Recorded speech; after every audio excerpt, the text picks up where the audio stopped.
కొన్ని రోజులుగా మనకి ఏదైతే పహల్గామ్ అటాక్ దాడి జరిగిందో ఈ దాడి తర్వాత అసలు చాలా రకరకాల వార్తలు వినిపిస్తున్నాయి, యుద్ధం తప్పదు అని అంటూ. ఒకవేళ యుద్ధం గనుక కన్ఫర్మ్ అయితే మాత్రం అసలు ఎవరికి లాభం, అసలు అవసరం అంటారా ఈ యుద్ధం?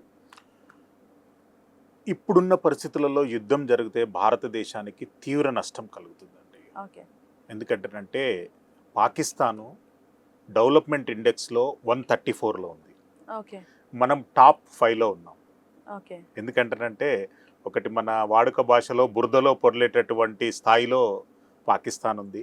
మనం రోల్స్ రాయ్స్ కార్లో ప్రయాణం చేస్తున్నటువంటి స్థాయిలో ఉన్నాం.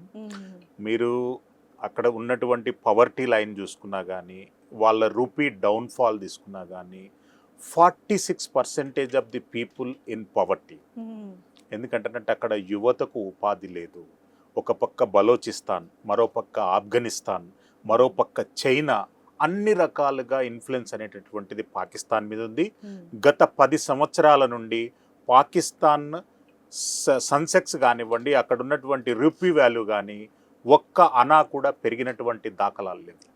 మనం ఈరోజు అభివృద్ధి చెందినటువంటి దేశాలను క్రాస్ చేసి వెళ్ళిపోయాం. అమెరికా లాంటి అభివృద్ధి చెందినటువంటి దేశాలతోని బైలేటరల్ ట్రీటీ ఏర్పాటు చేసుకొని 500 బిలియన్ మార్కెట్లోకి మనం ఎంటర్ అయ్యాం. అటువంటి అప్పుడు దేనికి పనికిరానటువంటి ఒక అనకామిన అన్నటువంటి ఒక దేశంతో యుద్ధం అనేటటువంటిది మన వాల్యుబుల్ టైం, మన వాల్యుబుల్ ఎనర్జీ, మన వాల్యుబుల్ రిసోర్సెస్ వృధా అవుతాయి. కానీ పాకిస్తాన్ లాంటి దేశాలకు బుద్ధి చెప్పాలంటేనంటే యుద్ధం కంటే ఎక్కువ కావాలి, అంతకు మించి కావాలి. అంటే అష్టదిగ్బంధన కావాలి. అష్టదిగ్బంధనలో భాగంగానే ఇప్పుడు హిందూ రివర్ ట్రీటీని రద్దు చేయడం, 1960వ సంవత్సరంలో అప్పుడు ఇందిరాగాంధీ, అప్పుడు నెహ్రూ ఉన్నటువంటి ధర్మిలాలలో ఉన్నటువంటి పరిస్థితులకు అనుకూలంగా హిందూ రివర్ పరివాహక ప్రాంతాల్లో అంటే వచ్చేటటువంటి వాటర్ను పాకిస్తాన్ కూడా మనం షేర్ చేసుకోవడం జరిగింది. మనం ఇచ్చేటటువంటి వాటర్తోని 82% వ్యవసాయం జరుగుతుంది, 60% ఆఫ్ ది పవర్ ప్రొడక్షన్ జరుగుతుంది. మరి అంత మనము ఆ రిసోర్సెస్ను మనము అంటే గత 20 సంవత్సరాల నుండి సుమారు ఒక 14 ఇన్సిడెంట్లు జరిగాయి. కార్గిల్ వార్ నుండి మనం నిన్నటి పహల్గామ్ వరకు కూడా ఎన్నో సంఘటనలు జరిగాయి. అయినా కానీ మానవతా దృక్పథంతో భారతదేశం వ్యవహరించింది, అంతర్జాతీయంగా ఉన్నటువంటి ఒడంబడికలకు కట్టుబడి వ్యవహరించింది. అయినా పాకిస్తాన్ తన బుద్ధి మార్చుకోనప్పుడు ఇలాంటి కఠినతరమైనటువంటి నిర్ణయాలు తప్ప వేరే నిర్ణయాలు అనేటటువంటివి రావు. భారత ప్రభుత్వం తీసుకున్నటువంటి నిర్ణయం ఇప్పుడు ఇమ్మీడియట్గా ఇంపాక్ట్ అనేది చూపించదు. కానీ ఒక 5 సంవత్సరాలలో యావత్ పాకిస్తాన్ అలో లక్ష్మణ అని అడుక్కునేటటువంటి పరిస్థితి ఏర్పడబోతుంది. కాకపోతే పాకిస్తాన్ వాళ్ళు కూడా సార్ ఇప్పుడు సింధు జలాలు వాటర్ వదలకపోతే ఇండియాలో రక్తం పారుతుంది అని అంటూ కూడా అక్కడ ఉన్న నాయకులు చెప్పడం జరుగుతుంది. అంత సీన్ ఉందంటారా వాళ్ళకి? రక్తం పారుతుంది అటువంటి అంశాలన్నీ భారతదేశం దగ్గర టీ స్పూన్ అండ్ ఒక వెంట్రుకతో సమానం అండి. దాన్ని ఎప్పుడు కన్సిడరేషన్లోకి తీసుకోరు. మనం అన్ని రకాలుగా ఆర్థికంగా కానీ, త్రివిధ దళాలలో కానివ్వండి, భారతదేశంతో ఉన్నటువంటి ఇతర దేశాలతో దౌత్య సంబంధాల్లో కానివ్వండి, పాకిస్తాన్ అనేటటువంటిది ఏ రకంగా కూడా తూగేటటువంటి పరిస్థితులు లేవు. మీరు గతంలో 47, 48లో జరిగింది తీసుకోండి, 71లో తీసుకోండి, మళ్ళీ 69లో కేస్ ఫైర్స్ తీసుకోండి, కార్గిల్ వార్ తీసుకోండి, అన్ని యుద్ధాలలో మనదే అప్పర్ హ్యాండ్ ఉండడం జరిగింది. అంటే నెహ్రూ గారు చేసినటువంటి ఒక చిన్న తప్పిదం కారణంగా పాక్ ఆక్రమిత కాశ్మీర్ పైన వాళ్ళు ఆజమాయిషిని కొనసాగిస్తున్నారు. ఫిజికల్గా, టెరిటోరియల్గా వాళ్ళు ఇన్ఫ్లుయెన్స్లోకి తీసుకోలేదు. పాక్ ఆక్రమిత కాశ్మీర్లో ఉన్నటువంటి 7 ప్రొవిన్సెస్ అనేటటువంటివి మొత్తం కరకోణం హిల్ ఏరియా, అది మొత్తం కొండ ప్రాంతం అన్నమాట. ఆ ప్రాంతాలన్నీ కూడా మనకు వాడుకలోనికి ఉపయోగంలో లేవు అనేటటువంటివే గత 70 సంవత్సరాల సంది మన భారతదేశాన్ని పరిపాలించినటువంటి ప్రభుత్వాలు అనుకున్నాయి. ఇప్పుడు ప్రభుత్వం కూడా అనుకుంటుంది. కానీ ప్రభుత్వాన్ని రెచ్చగొట్టే విధంగా వాళ్ళు చేసేటటువంటి వెకిలింపు చర్యలకు కంపల్సరిగా ఇప్పుడున్నటువంటి భారత ప్రభుత్వము ఒక చర్య మాత్రం చేపడుతుంది. అది సైనిక చర్యనా లేదు అంటనంటే అష్టదిగ్బంధన చర్యన అనేటటువంటిది కొద్ది రోజులలో తెలుస్తుంది. సోషల్ మీడియాలో వస్తున్నట్టు మాత్రం 48 గంటలలో, 46 గంటలలో, 30 గంటలలో మిజైల్స్ పడతాయి, అవి పడతాయి అనేటటువంటివి ఒక దేశ యుద్ధ నీతికి విరుద్ధం అది. మీడియాకు కూడా నేను ఈ సందర్భంగా చెప్తున్నాను, ఎందుకంటేనంటే మీకున్నటువంటి అక్యురేట్ నాలెడ్జ్తోనే వాళ్ళు వివరిస్తే బాగుంటుంది. Already ministry of home affairs నుండి అన్ని మీడియా ఛానల్స్కు దిశానిర్దేశాలు రావడం జరిగింది. యుద్ధం జరుగుతున్నప్పుడు ఎలాంటి మీడియా పాత్ర పోషించాలని కూడా చెప్పారు. వాటికి హద్దు మీరి 48 గంటలలో, 36 గంటలలో, 24 గంటలలో అవి ఎందుకంటారంటే దట్స్ మనది మనము స్పాయిల్ చేసుకున్నట్టు అవుతుంది. చక్కటి నిదర్శనము ముంబై టెర్రర్ అటాక్ జరిగినప్పుడు తీవ్రవాదులు పారిపోవడానికి బాగా దోహదపడింది మీడియా ఛానల్ ఇచ్చేటటువంటి లైవ్. అంటే టీఆర్పీ రేటింగ్ ఉండొచ్చు, కానీ దేశ భద్రత కంటే ఎక్కువ కాదు కదా. వాటిని దృష్టిలో పెట్టుకోవాలి. పాకిస్తాన్ అనేటటువంటిది లీస్ట్ కన్సిడరేషన్ లో తీసుకోవాల్సినటువంటి దేశం. మనం ఏ రకంగా కూడా మనకు కాంపిటేటివ్ అయ్యేటటువంటి అవకాశం లేదు. బలోచిస్తాన్ ఆల్రెడీ పాకిస్తాన్ పై అన్ని రకాల దాడులు చేస్తుంది. ఆఫ్ఘనిస్తాన్ పాకిస్తాన్ పై ఎయిర్ స్ట్రైక్ కూడా చేసింది 3 నెలల క్రితం. వాళ్ళ యుద్ధ విమానాలు, వీళ్ళ యుద్ధ విమానాలు, యుద్ధ ట్యాంకులు కూడా మోగినాయి. చైనా పాకిస్తాన్ కబ్జా చేసుకోవడానికి, ఆధీనం చేసుకోవడానికి ఎలాంటి ఇన్ఫ్లుయెన్స్కైనా కానీ చైనా పాకిస్తాన్కు వెన్నంటి ఉంటామనేటటువంటి చెప్పే అవకాశం ఉంటుంది. పాకిస్తాన్ మొత్తం వాళ్ళకి రాసిచ్చినా కానీ ఆశ్చర్యం లేదు. అటువంటి పరిస్థితులలో అంత వీక్ ఉన్నటువంటి పాకిస్తాన్తోని మన మిజైల్ ఒక బుల్లెట్ అయినా కానీ ఎనర్జీ వేస్ట్ అంటని చెప్పి నేను అంటాను. నేను యుద్ధం అనేటటువంటిది కాదు, యుద్ధం కంటే ఎక్కువ జరగాలి. అంటే టర్కీ దేశం వాళ్ళకి సపోర్ట్ గా ఉంది. ఎవ్వరూ ఉండరండి. ఎందుకంటేనంటే సౌదీ అరేబియాలో ఉన్నటువంటి అన్ని దేశాలు ఒక యూనిఫైడ్ నిర్ణయంతో ఉంటాయి. టర్కీ దేశం అధికారికంగా వాళ్ళకు మద్దతు ప్రకటించినటువంటి దాఖలాలు ఎక్కడ లేవు. టర్కీ విదేశాంగ మంత్రి ఇచ్చినటువంటి పత్రికా ప్రకటన కూడా చదివినాను నేను. వాళ్ళు ఏమన్నారంటేనంటే పాకిస్తాన్ కూడా టెర్రరిస్టులతోని బాధపడుతుంది, భారతదేశం కూడా టెర్రరిస్టులతో బాధపడుతున్నారు, అందు గురించి సోదర భావంతో మీరు పరిష్కరించుకుంటే బాగుంటుంది అనేటటువంటి మాట చెప్పారు. కానీ ఇక్కడున్నటువంటి పరిస్థితులు వాళ్లకు ఇతర దేశాలలో ఉన్న వాళ్లకు, మన దేశాల్లో ఉన్నటువంటి వాళ్లకు పరిస్థితి మనం ఆలోచించే విధానాన్ని బట్టి ఉంటుంది. ఇప్పటి వరకు ఉన్నటువంటి ఏ అంశమైనా కానీ భారతదేశం ఒక ఇంటర్నేషనల్ ఫార్మెట్లో చూస్తుంది. భారతదేశం దౌత్య విధానాలు దెబ్బకుండా ఉండే విధంగా చూస్తుంది.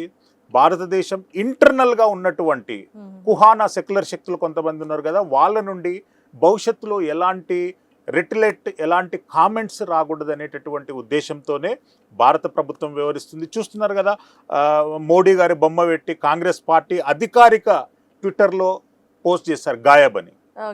అంటే అటువంటివన్నీ కూడా మనం ఆలోచించవలసిన అవసరం ఉంది. యుద్ధం జరిగితే అది భారతదేశ ఎనర్జీకి చాలా టైం వేస్ట్ అనమాట. యుద్ధం జరగొద్దనే కోరుకుంటున్నాను, కానీ పాకిస్తాన్ కట్టడి చేయాలి అంటే యుద్ధం కంటే ఎక్కువ జరగాలి. అందులో ప్రధానంగా వాటర్ ట్రీటీ రద్దు జరిగింది. మెడిసిన్స్ మనం ఎక్స్పోర్ట్ చేయలేము. మెడిసిన్స్ 90% పాకిస్తాన్లో ప్రతి హాస్పిటల్, ప్రతి పేషెంట్ భారత్ పంపించేటటువంటి ఔషధాలపైన నిలబడ్డాయి ఇప్పటి వరకు.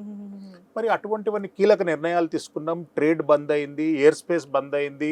వాళ్ళు సిమ్లా ఒప్పందాన్ని రద్దు చేసుకుంటున్నామన్నారు. సిమ్లా ఒప్పందాన్ని అది ఉన్నా ఒకటే, లేకున్నా ఒకటే. ఎందుకంటే మనం ఇద్దరిని మనం సమానంగా చూస్తున్నాం. బంగ్లాదేశ్ను కానీ పాకిస్తాన్ కానీ సమానంగా చూస్తున్నప్పుడు అది కన్సిడరేషన్లోకి రాదు. సార్, ఇప్పుడు ఒకవేళ యుద్ధం కనుక జరిగితే ఇది 3వ ప్రపంచ యుద్ధం అనుకోవచ్చా? 3వ ప్రపంచ యుద్ధం చేసేటటువంటి పశ్చిమాసియా దేశాలలో ఇప్పుడున్న పరిస్థితులు లేవు. ఎందుకంటేనంటే ఒకవేళ 3వ ప్రపంచ యుద్ధం అనేటటువంటిది జరిగితే అమెరికా కనుసన్నల్లో, అమెరికా దేశంలో ఉన్నటువంటి సంపన్న దేశాలన్నీ రెండుగా విడిపోయి జరగవలసినటువంటి పరిస్థితులు ఉన్నాయి. పాకిస్తాన్కు ఏ దేశం కూడా మద్దతు ప్రకటించేటటువంటి పరిస్థితులు ఇప్పుడు లేవు. అంటే ఒక్క కంట్రీ కూడా మద్దతు ఇప్పటి వరకు మద్దతు అంటే భారతదేశంలో ఉగ్రదాడిని ప్రపంచ దేశాలన్నీ ముక్తకంఠంతో వ్యతిరేకించాయి. ఒక కెనడా తప్ప. కెనడా న్యూట్రల్ గా ఉన్నది, ఎలాంటి స్టేట్మెంట్ ఇవ్వలేదు. ఈవెన్ చైనా కూడా ఉగ్రదాడిని మేము తీవ్రంగా ఖండిస్తున్నాం అనేటటువంటి ప్రకటనను అధికారికంగా ప్రకటించారు. ఆ విషయాలను ఎవరైనా కానీ ప్రత్యక్షంగా పరోక్షంగా మద్దతు తెలిపితే ఇజ్రాయెల్ పాలస్తీనా వ్యవహారం ఏం జరిగిందో మీకు తెలుసు.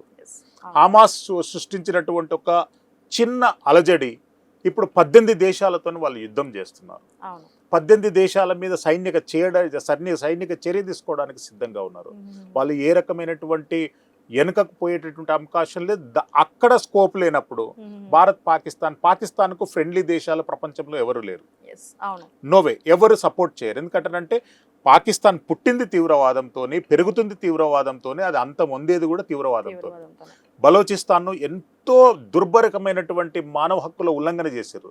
అక్కడ ప్రజలలో చైతన్యం వచ్చింది.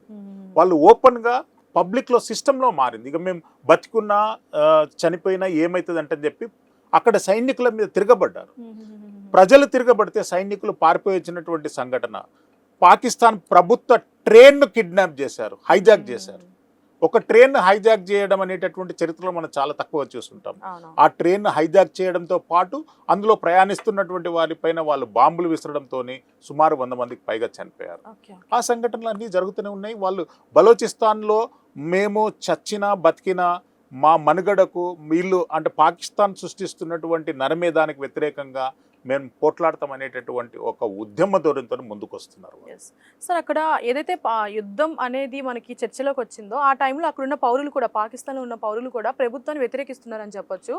అండ్ అలాగే అంటే వాళ్ళకి తెలియదు మన ఇండియాతో యుద్ధం అని అంటే వాళ్ళది ఫెయిల్యూర్ అవుతుందని, అంటే అక్కడున్న నాయకులు కూడా యుద్ధం చేయాలని కూడా ప్రకటనలు చేస్తున్నారు అక్కడ. సో అంటే వాళ్ళకి తెలియదు ఇదంతా. అంటే మీరు చెప్పినటువంటి అంశం పాక్ ఆక్రమిత కాశ్మీర్లో ఉన్నటువంటి 7 ప్రొవిన్సెస్లలో ప్రధానంగా గిల్గిట్, బలటిస్తాను, ముజఫర్పూరు, మీర్పూరు, ఆజాద్ కాశ్మీర్ ప్రాంతాలలో కొన్ని నిరసన కార్యక్రమాలు జరిగాయి.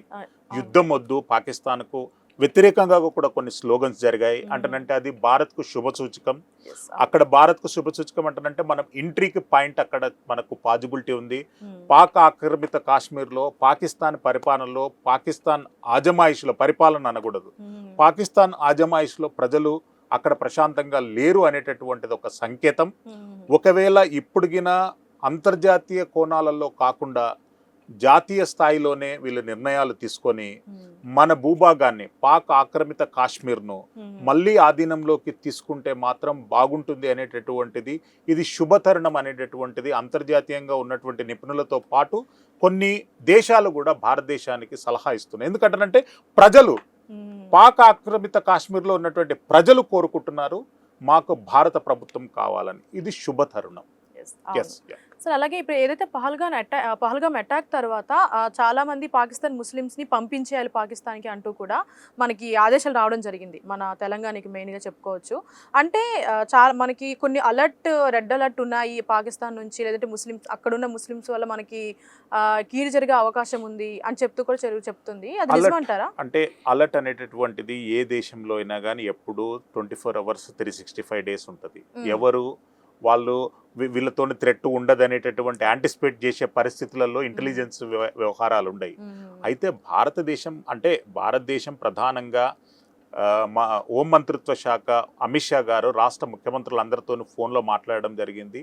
ఆయన ఏం చెప్పారంటే పాకిస్తాన్ దేశం నుండి ఇక్కడ అధికారికంగా అనధికారికంగా వచ్చిన వాళ్ళ లెక్క తీయండి, అధికారికంగా వచ్చిన వాళ్ళని ఇమ్మీడియట్గా పంపించేసేయండి, అనధికారికంగా వచ్చిన వాళ్ళపైన లీగల్ ఫ్రేమ్వర్క్లో తగిన చర్యలు తీసుకోవడంతో పాటు ఐఎస్ఐకి చెందినటువంటి 300 మంది స్లీపర్ సెల్స్ భారతదేశంలోని వివిధ రాష్ట్రాలలో వాళ్ళు తలదాచుకుంటున్నారు ఇల్లీగల్గా, వాళ్ళను ఐడెంటిఫై చేయండి, మీ రాష్ట్ర స్థాయిలో ఉన్నటువంటి నిఘా వ్యవస్థను పటిష్టం చేయండి, వాళ్ళందరినీ మనం ఏరివేయగలిగితే అంతర్గతంగా జరగబోయేటటువంటి అనర్థాలను మనం అరికట్టొచ్చు అనేటటువంటిది అమిత్ షా గారి మనోగతం. చూడాలి ఇండియా పాక్ యుద్ధం జరుగుతుందా, అసలు కేంద్ర ప్రభుత్వం ఎలాంటి నిర్ణయాలు తీసుకుంటుంది? అంటే నేను యుద్ధం జరగదు అనుకుంటున్నాను. పాక్ ఆక్రమిత కాశ్మీర్ ను మనం తీసుకుంటాం, అది యుద్ధం కాదు, ఇంటర్నల్ స్ట్రైక్స్. ఒక పక్కన చూసుకుంటే అదొక గెలుపు అనుకోవచ్చు మనం. ఆ గెలుపు అనేది వద్దు, ఎందుకంటే పాకిస్తాను అష్టదరిద్రంతోనే అడుగున ఉన్నది, మనం చాలా అభివృద్ధిలో ఉన్నాము, అసలు వాళ్ళతో మనం పోటీ అసలు వద్దు, యుద్ధం అనేది వద్దు. పాక్ ఆక్రమిత కాశ్మీర్ ను మనం తీసుకోవాలి, అక్కడ ప్రజలు కోరుకుంటున్నారు. ఒప్పందానికి వచ్చిన తర్వాత ఒకవేళ ఒప్పందం ఉండదండి, సైనిక చర్యనే అంతే. అంటే అప్పటికన్నా ఇంకా ఆపుతారా వాళ్ళు ఇండియా మీద దాడి చేయడం గానీ? లేదండి, అక్కడ వాళ్ళకి రైట్ లేదండి, అది మన భూభాగం, అది మన భూభాగము, వాళ్ళకి ఏ రకమైనటువంటి రైట్ లేదు. ఇల్లీగల్ గా గత 70 సంవత్సరాల సంది వాళ్ళ ఆక్యుపేషన్లో ఉంది. అంతర్జాతీయంగా ఉన్నటువంటి ఎన్నో ఒడంబడికలు కూడా చెప్పినాయి, మీరు మీ ల్యాండ్ను వాళ్ళు కబ్జా చేసుకున్నారు, మీరు ఆ ల్యాండ్ పొజిషన్లోకి వెళ్ళడానికి మనకి ఇప్పుడు మన ల్యాండ్ను మనం తీసుకోవడానికి అదేం ప్రాబ్లం లేదండి. దాన్ని సైనిక చర్యతో తీసుకుంటున్నాం, దాన్ని యుద్ధం అని అభివర్ణించొద్దు. ఒకవేళగిన మనం మన భూభాగాన్ని మనం తీసుకుంటున్నప్పుడు వాళ్ళు ఏదైనా కవ్వింపు చర్యలు చేస్తే మాత్రం బాలాసూర్ అటాక్ కానీ గతంలో జరిగినటువంటి సర్జికల్ స్ట్రైక్ల కంటే ఎక్కువ స్ట్రైక్స్ జరగబోతాయి. అంటే ఒకవేళ అక్కడ ఉన్న ప్రభుత్వం యాక్సెప్ట్ చేసిన టెర్రరిస్టులు యాక్సెప్ట్ చేస్తారంటారా? దేనికి? ఇట్లా కాశ్మీర్ వదిలేయడానికి కానీ లేదంటే ఎవరు ప్రభుత్వం యాక్సెప్ట్ చేయదు, టెర్రరిస్టులు యాక్సెప్ట్ చేయరు, మనుషులు కూడా యాక్సెప్ట్ చేయరు. ఎందుకంటే మూర్ఖంలో బతుకుతున్న వాడికి మనం అంతకంటే ఎక్కువేం చెప్పలేం. సరైనటువంటి సైనిక చర్యనే జరుగుతుంది. ఇప్పుడు జరుగుతున్నటువంటి దానికంటే కూడా యుద్ధం కంటే కూడా ఎక్కువ పాకిస్తాన్కు వ్యతిరేకంగా జరిగితే వాళ్ళ స్థానం ఏంటి, వాళ్ళ ఆర్థిక పరిస్థితి ఏంటి, వాళ్ళ లోపల ఉన్నటువంటి రాజకీయ ఐక్యమత్యం ఏ రకంగా ఉంటాయి, ప్రజలలో ఐక్యమత్యం ఎట్లుంటుంది అనేటటువంటిది మనకు తెలుస్తుంది. పాల్గాం దాడి జరిగి మనకు ఒక 10 రోజులు అవుతుంది. 10 రోజుల లోపలనే ఇప్పుడు పాక్ ఆక్రమిత కాశ్మీర్లో పాకిస్తాన్కు వ్యతిరేకంగా నినాదాలు చెలరేగుతున్నాయి. పాకిస్తాన్ ఇస్లామాబాద్ కరాచీలో యుద్ధం వద్దు, ఒకవేళ యుద్ధం జరిగితే మనం నష్టపోతామంటని చెప్పి ప్రజలు సమావేశాలు చేసుకుంటున్నారు. అదంతెందుకండి, నేనెంతో గొప్ప అది అంటని చెప్పి మేకపోతు గాంభీర్యాన్ని ప్రసంగించినటువంటి మునీర్ పాక్ ఆర్మీ చీఫ్ ఇప్పుడు లేడు, ఎక్కడుండో ఎవరికి తెలియదు, ఏ దేశం పారిపోయిందో కూడా తెలియని పరిస్థితులలో ఉన్నారు. అటువంటప్పుడు యుద్ధం అనేటటువంటిది అనివార్యమైనప్పుడు కంపల్సరీగా మన భూభాగాన్ని మనం తీసుకోవాలనేటటువంటిది అది యుద్ధం కాదు, అది స్ట్రైక్ కంపల్సరీ తీసుకోవాలి. దాన్ని అడ్డుకుంటే మాత్రం పాకిస్తాన్ పరిస్థితి ఎట్లుంటుందో ఆ దేశ అధ్యక్షుడికి తెలుసు, వాళ్ళ ఆర్మీ చీఫ్కి తెలుసు, పాకిస్తాన్లో ఉన్నటువంటి ప్రతి సెనేటర్కు, ప్రతి మెంబర్ ఆఫ్ పార్లమెంటుకు, ప్రతి రాజకీయ నాయకుడికి గతంలో జరిగినటువంటి వాస్తవాలన్నీ తెలుసు. ఇప్పుడు కూడా అలాగే జరగబోతుంది. కార్గిల్ వార్లో మనం సృష్టించినటువంటి విధ్వంసం అంటే మనం చేసినటువంటి దాడి నుండి వాళ్ళ ఆర్మీ రికవరీ కావడానికి 20 years పట్టింది. అవును, మరి మనం అంత స్ట్రాంగ్లో ఉండి అంత హోల్డ్లో ఉండి న్యూక్లియర్ దేశాలు అంటని చెప్పి అంటున్నారండి. న్యూక్లియర్ దేశాలు అనేటటువంటిది ఎవరికైనా న్యూక్లియర్ మనం వాళ్ళకంటే ఎక్కువ పవర్ఫుల్, వాళ్ళ డిస్ట్రక్షన్ కోరుకుంటే దానికంటే ఇక దాని పక్కనే ఉన్నటువంటి ఆఫ్ఘనిస్తాన్ రెడీగా ఉంటుంది, బలోచిస్తాన్ రెడీగా ఉంటుంది, అన్ని దేశాలు రెడీగా